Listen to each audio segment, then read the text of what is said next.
ओम नीलांजनम समाभासम रविपुत्रम यमाग्रजम छाया मार्तंड संभूतम तम नमामि शनिश्चरम।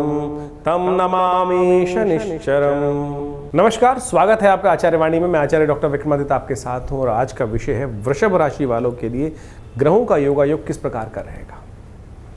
वृषभ राशि वालों के लिए दृष्टिकोण से समझ लेना चाहिए कि शनि महाराज इस वक्त बड़े विचित्र योगा योग के साथ आपकी राशि में बैठे हुए हैं और बहुत अच्छे स्थिति में आपकी राशि में लाभ देने की स्थिति में बैठे हैं, अपने बहुत शुभ स्थान में बैठे हैं। लेकिन बड़ी विचित्र स्थिति में यह है कि शनि महाराज की जो पदार्पण हुआ है वो हुआ है बृहस्पति की राशि में। फिर वो वक्री स्थिति में रहेंगे। वक्र स्थिति में जाकर ग्रह और ताकत में हो जाता है। लेकिन जब ताकत में ग्रह आता है तो कई बार क्या होता है, जो भी किसी की ताकत आती है तो वो केवल अपने ही सोच में काम करता है, अपने ही बुद्धि के अनुसार से कार्य करता है, अपने ही विवेक के अनुसार से। बृहस्पति की राशि में जाकर शनि वैसे ही अड़ियल बहुत स्वभाव के हैं। शनि बृहस्पति का संबंध बहुत अच्छा नहीं माना जाता, द्वंद्वात्मक स्थिति उत्पन्न करते हैं। और लेकिन इस 4 महीने के रास्ते में शनि के द्वंद्व कई प्रकार के रहने वाले हैं। एक तो मंगल के साथ उनका लगातार झगड़ा चलेगा। आरंभ काल में जब शनि वक्री हुए हैं तब वो षडाष्टक योग बना के बैठे हुए मंगल के साथ। जुलाई के अंत में आते आते शनि के साथ मंगल का समसप्तक योग बन जाएगा। सितंबर खत्म होते होते शनि मंगल का विशेष तौर पर षडाष्टक योग बन के फिर तैयार हो जाएगा।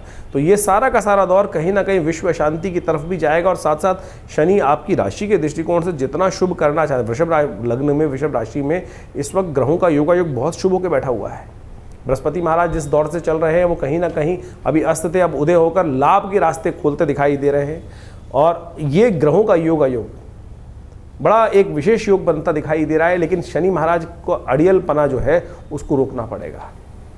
तो जहाँ भी अड़ियल बुद्धि भाव में शनि की दृष्टि पड़ रही है, आपकी राशि के दृष्टिकोण से देखें तो शनि 7वें भाव को देख रहा है, तृतीय भाव को देख रहा है, लग्न को भी देख रहा है आपकी राशि के दृष्टिकोण से। और साथ साथ आपकी राशि के दृष्टिकोण से वो आपके एक जगह पे स्थिर भी नहीं रहने का, लगातार कहीं ना कहीं इधर उधर स्थिति उत्पन्न कर सकता है, भ्रमात्मक स्थिति उत्पन्न कर सकता है, एक जगह स्थिर भाव से बैठने नहीं देगा। तो ऐसे में स्थिरता से काम करने की जरूरत है आपकी राशि के दृष्टिकोण से। जितना स्थिर योग कारक है आपकी कुंडली में शनि महाराज, अशुभ नहीं है। वृषभ लग्न वालों की, वृषभ राशि वालों की कुंडली में शनि महाराज योग कारक हो जाते हैं, शुभ ग्रह बन जाते हैं। लेकिन इस वक्त वक्र स्थिति में आने के कारण से उनका लगातार भ्रम की स्थिति उत्पन्न हो सकती है। स्थिर भाव से बैठना पड़ेगा, तब जाकर ये ग्रह आपकी राशि के दृष्टिकोण से लाभ के योग आपके लिए बन सकते हैं। तो आपको समझना पड़ेगा इस वक्त शनि का लाभ लेने के लिए आपको खासतौर पर एक जगह स्थिर भाव से बैठकर कार्य करने की जरूरत है।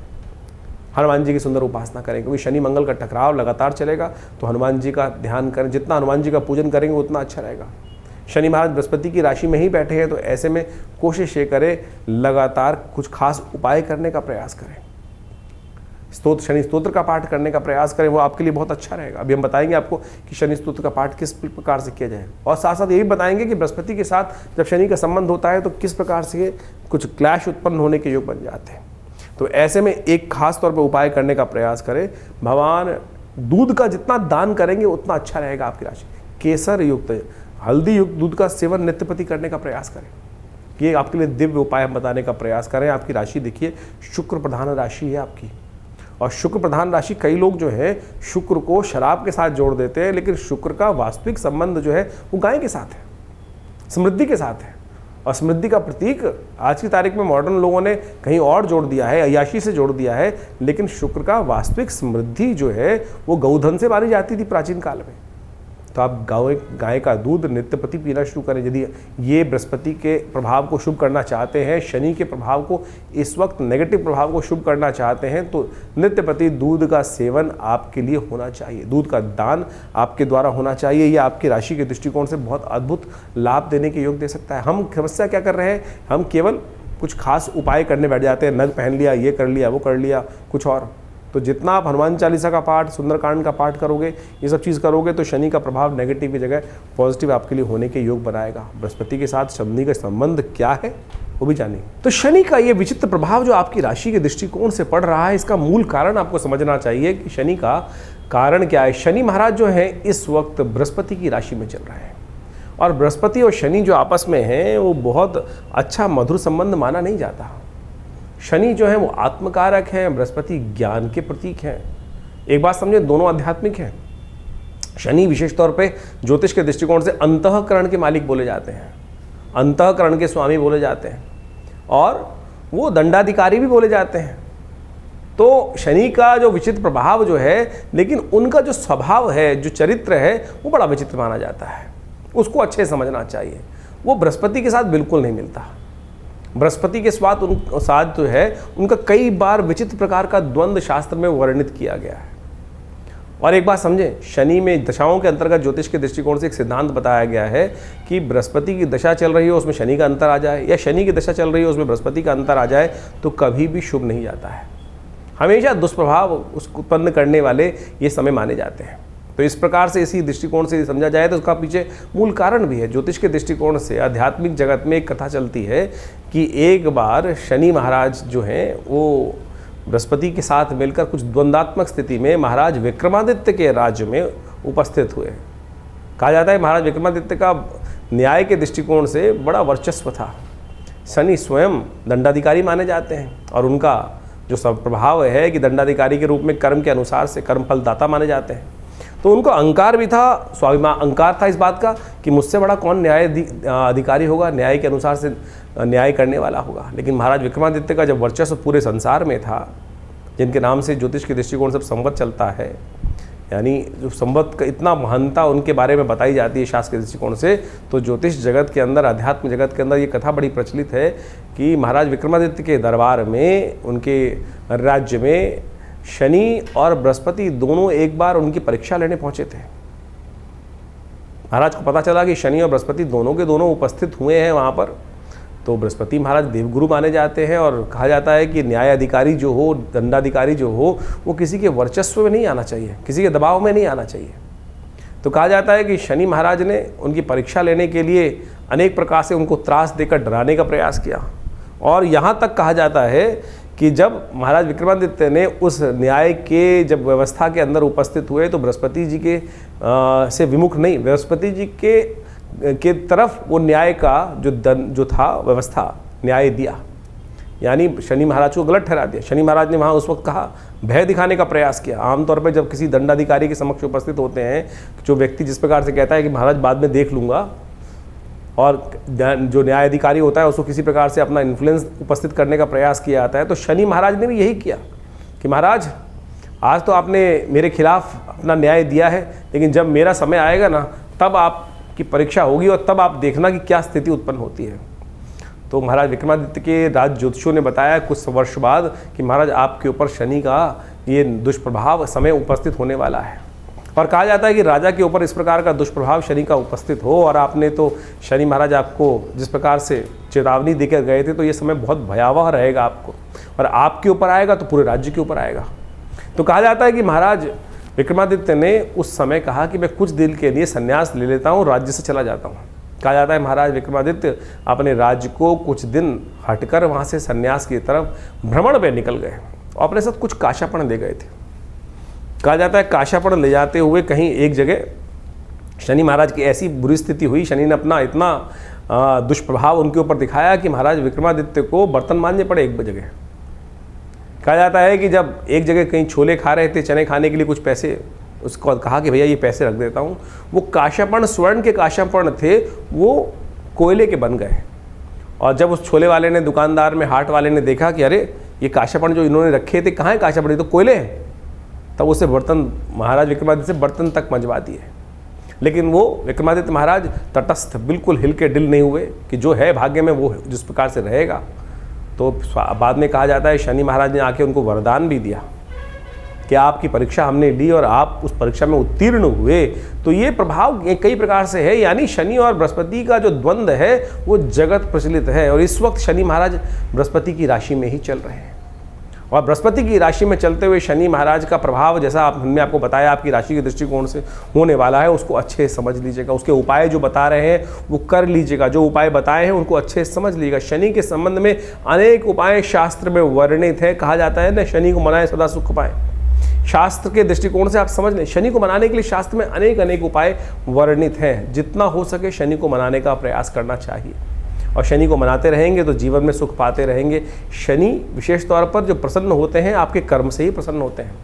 एक तो एक बात ध्यान रखें, जो गलत कामों में जाएंगे तो फिर शनि दंड देंगे ही देंगे।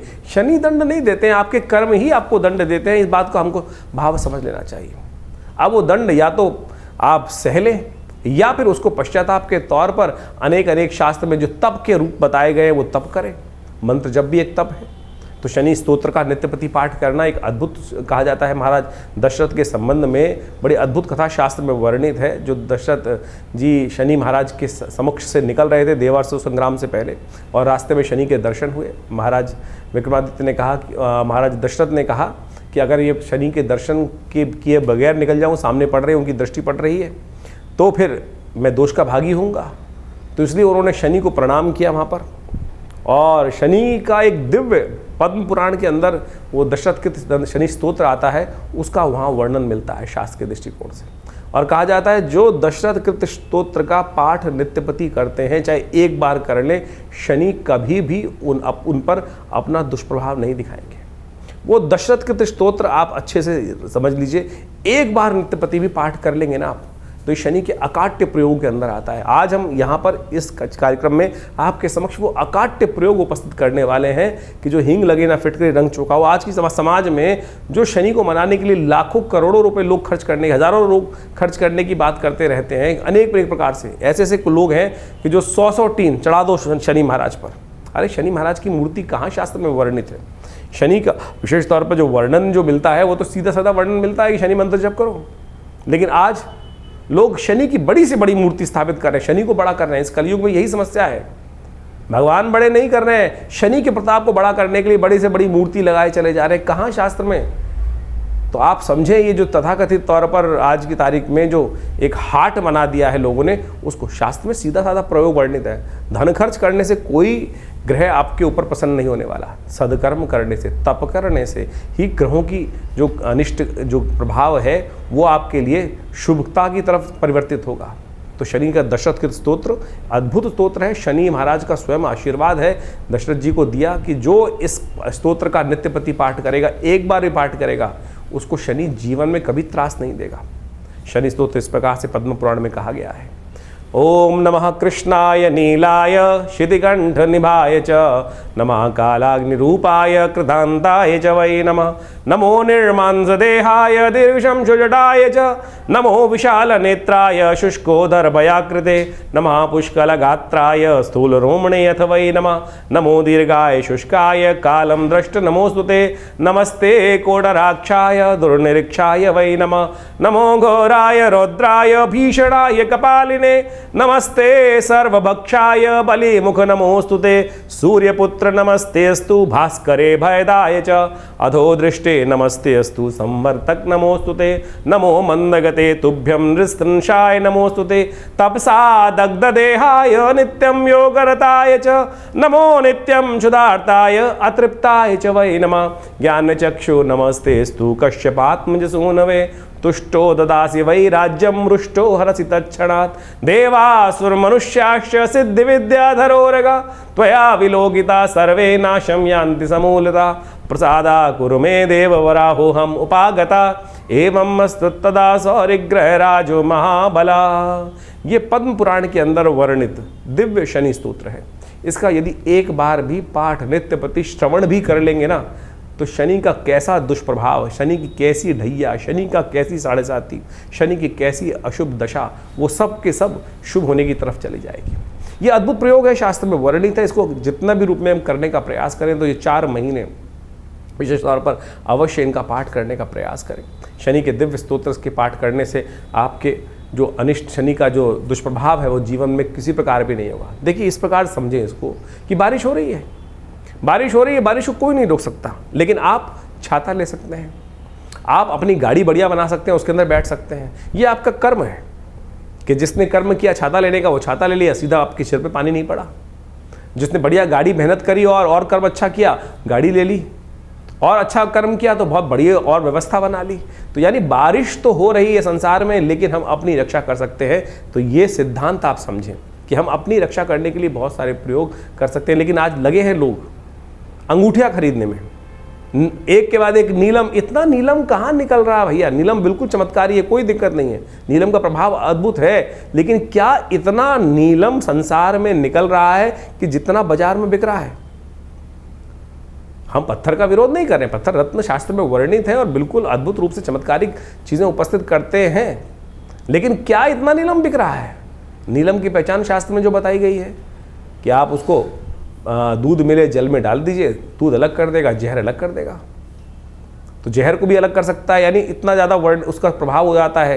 तो ये सोचे क्या वो आज अगर फिर कोई तथाकथित तौर पे कहेगा कि वो तो असली नीलम होगा, तो यानी जो आप पहन रहे हैं वो तो नकली है, तो क्यों पैसे खर्च कर रहे हो? क्यों आज संसार के समक्ष जाकर सुनारों को या किसी प्रकार से भी जो कल्चर्ड चीज़ें हैं और जो केवल क्रिस्टल के रूप में बनी हुई हैं उसको आप पहन कर केवल अपने मन को, भाव को जगाने के लिए, मन को संतुष्टि देने के लिए कि भाई हाँ नहीं मैंने नीलम पहन रखा है? अरे कुछ नहीं करेगा। ये स्तोत्र का पाठ करें। देखिए शनि का इसके बाद एक अद्भुत, यही अगर चलिए दिक्कत है, बहुत सारे लोग बोलेंगे संस्कृत बोलने में दिक्कत है, तो कोई बात नहीं, तुलसी बाबा के कृत हनुमान चालीसा, हनुमान जी को स्वयं शनि महाराज ने वरदान दिया। कथाएं आपको मालूम है, जब हनुमान जी को रावण की लंका से शनि को हनुमान जी ने मुक्त किया, तब क्या किया था?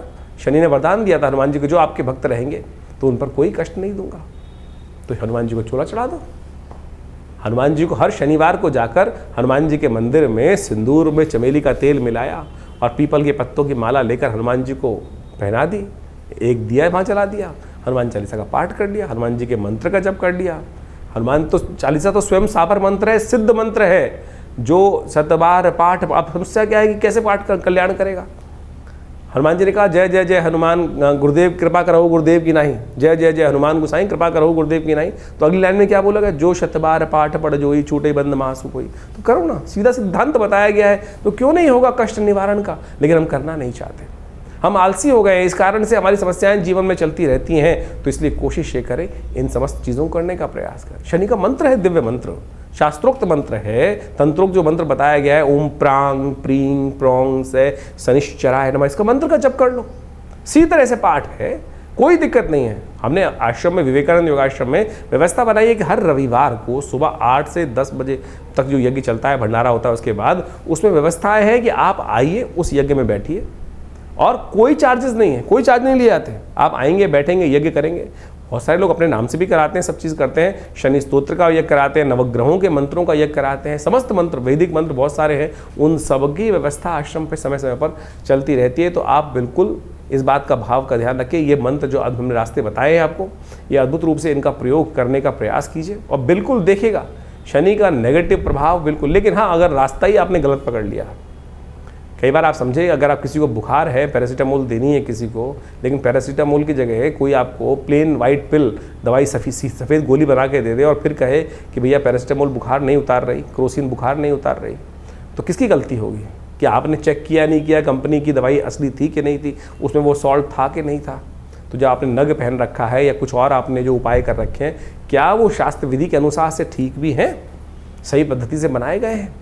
जो नग आपने धारण कर रखा है, क्या उसको सही मंत्रों से सिद्ध किया गया है? ऐसे आप मूर्ति भगवान की मूर्ति लाके रखते हैं, केवल दर्शन के लिए मूर्ति रखते हैं या प्रतिष्ठित मूर्ति रखते हैं? रत्न तो आप धारण करते हैं तो उसको सही प्रतिष्ठित है कि नहीं रत्न, वो उसको प्रतिष्ठित किया गया है कि नहीं किया गया? फिर आप रत्न 24 घंटे पहने रहते हैं, हाथ पवित्र भी हुए अपवित्र भी हुए, किसी की मरण शौच में चले गए, किसी की जन्म शौच में चले गए, तो रत्न का तो प्रभाव निष्क्रिय हो गया।